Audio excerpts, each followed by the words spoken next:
ఆంధ్రప్రదేశ్లో వృత్తి విద్యతో కొత్త భవిష్యత్తుకు పునాది. మనందరికీ ఒకటే కోరిక, మన పిల్లల భవిష్యత్తు. వాళ్ళు మంచి స్థాయికి చేరాలి, ఆత్మవిశ్వాసంతో ముందుకు వెళ్లాలి. ఈ ప్రయాణంలో పాఠ్యపుస్తకాలతో పాటు నైపుణ్యాలు కూడా చాలా అవసరం. అదే స్కిల్ ఎడ్యుకేషన్. నేటి కాలంలో చదువు మాత్రమే కాదు, మన చేతిలో ఉండే ఒక నైపుణ్యం, ఒక కళ, ఒక పని తెలిసి ఉండడం ఒక జీవితాన్నే మార్చేస్తుంది. అందుకే సమగ్ర శిక్ష ఆంధ్రప్రదేశ్ యువతకు శక్తినిస్తూ, నైపుణ్యాలను బలోపేతం చేస్తూ, రేపటి వృత్తి నిపుణులను తీర్చిదిద్దుతుంది. తరగతి గదులను కెరీర్ మార్గాలుగా మారుస్తూ, స్థిరమైన ఉపాధి, భవిష్యత్తు వైపు దారి చూపించడం కోసం పాఠశాలల్లోనే పిల్లలకు నైపుణ్యాలలో శిక్షణ ఇస్తున్నారు. ఈ దిశగా రాష్ట్ర వ్యాప్తంగా శక్తివంతమైన, భవిష్యత్తు సిద్ధమైన నైపుణ్య అభివృద్ధి వ్యవస్థను ఏర్పాటు చేశారు. 2016లో కేవలం 126 పాఠశాలలతో మొదలైన చిన్న అడుగు ఈరోజు 1378 పాఠశాలలలో 10 ప్రధాన రంగాలు అయిన agriculture, apparel made ups, beauty and wellness, electronics, IT, automotive, food processing, retail, BFSI, health care వంటి రంగాలలో మహత్తర ప్రయాణంగా మారింది. ఈ ప్రయాణాన్ని బలపరుస్తూ రాష్ట్ర వ్యాప్తంగా 2702 ఆధునిక వృత్తి విద్యా ల్యాబ్లు ఏర్పడ్డాయి. ప్రతి ల్యాబ్లో ఒక విద్యార్థి భవిష్యత్తు రూపుదిద్దుకుంటుంది. ఈ ప్రయాణంలో వారి వెంట నడుస్తున్న వృత్తి విద్యా అధ్యాపకుల సంఖ్య 2716. వారు కేవలం ఉపాధ్యాయులు మాత్రమే కాదు, పిల్లల కలలకు మార్గం చూపే మార్గదర్శకులు.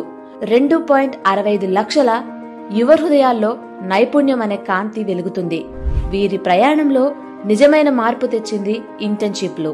విద్యార్థులు పరిశ్రమకు అనుగుణంగా ప్రత్యక్ష అనుభవాత్మక నైపుణ్యాలను సంపాదిస్తూ దసరా సెలవుల్లో 21,291 మంది విద్యార్థులు బ్యాంకుల్లో, ఆస్పత్రుల్లో, గ్రామ సచివాలయాల్లో, రీటైల్ స్టోర్లలో, గార్మెంట్ యూనిట్లలో తమ మొదటి ప్రాక్టికల్ అనుభవాన్ని పొందుతూ ప్రజలకు ఎటువంటి సేవలను అందించాలో తెలుసుకున్నారు. ఎక్కడ చూసినా విద్యార్థుల ఉత్సాహమే కనిపించింది. పిల్లలు కేవలం బుక్స్లో ఉండేవి మాత్రమే కాకుండా వారి చేతులతో పనిచేస్తూ నైపుణ్యాలు నేర్చుకుంటున్నారు. కొత్తగా ఏదైనా తయారు చేస్తే వారి కళ్లల్లో కనిపించే సంతోషం, తమ చేతులతో ఏదైనా సాధించగలం అనే ఆత్మవిశ్వాసం తమ కెరీర్కు దారిని చూపిస్తుంది. స్వప్నాలకు రెక్కలిచ్చేది పోటీ. అటువంటి నైపుణ్య పోటీలలో పాఠశాలల స్థాయి నుంచి జిల్లాల స్థాయి వరకు 10,000కు పైగా విద్యార్థులు తమ ప్రతిభను ప్రదర్శించారు. వారిలో 1000 మంది విద్యార్థులు తమ నైపుణ్యాన్ని ప్రదర్శించడానికి, ప్రపంచానికి చూపడానికి డిసెంబర్లో జరగబోయే రాష్ట్ర స్థాయి నైపుణ్య పోటీలకు సిద్ధంగా ఉన్నారు. ఇంటర్న్షిప్లు, పోటీలు, ఆధునిక ల్యాబులు, శిక్షణ పొందిన గురువులు, ఈ అన్నిటితో ఆంధ్రప్రదేశ్ వృత్తి విద్య ఒక కార్యక్రమం కాదు, ఒక విప్లవం అయ్యింది. ఆంధ్రప్రదేశ్ పునాది. స్కిల్ ఎడ్యుకేషన్, కలలకు దారి, విజయానికి తలుపు. ప్రతి పాఠశాలలో, ప్రతి కారిడార్లో మన కళ్లకు కనిపించని ఎన్నో కథలు నడుస్తూ ఉంటాయి. అందులో ఒకటి ఒక చిన్న బాలుడి నిశ్శబ్ద పోరాటం. గ్రౌండ్ వెనక జరిగిన ఒక క్షణం.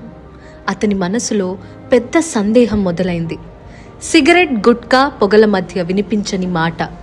ఒక్కసారి ట్రై చేయి, కూల్గా కనబడతావు. ఆ ఒక్క మాట అతని నమ్మకాన్ని సడిలించింది. లేదు అంటే నవ్వుకుంటారా? అవును అంటే తన భవిష్యత్తు ప్రమాదంలో పడుతుందా?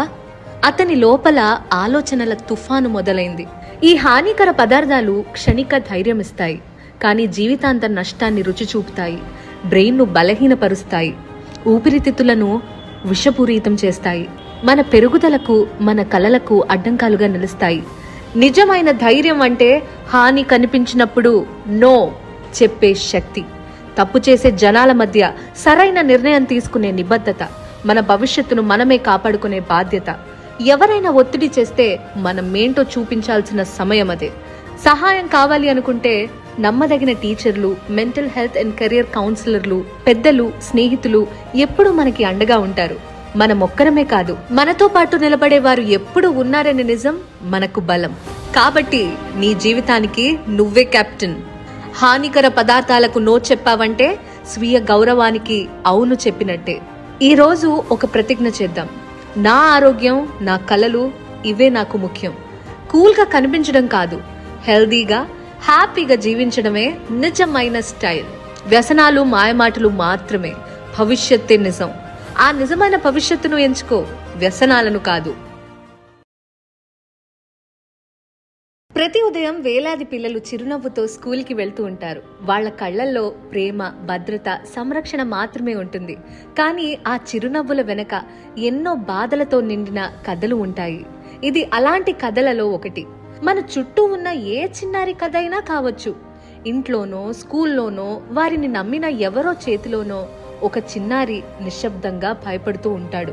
వాళ్ళు అనుభవించే బాధలు ఒక్కటి కాదు. కొంతమంది శారీరక హింసను, కొట్టడం, గాయపరచడం లాంటి బాధను భరిస్తారు.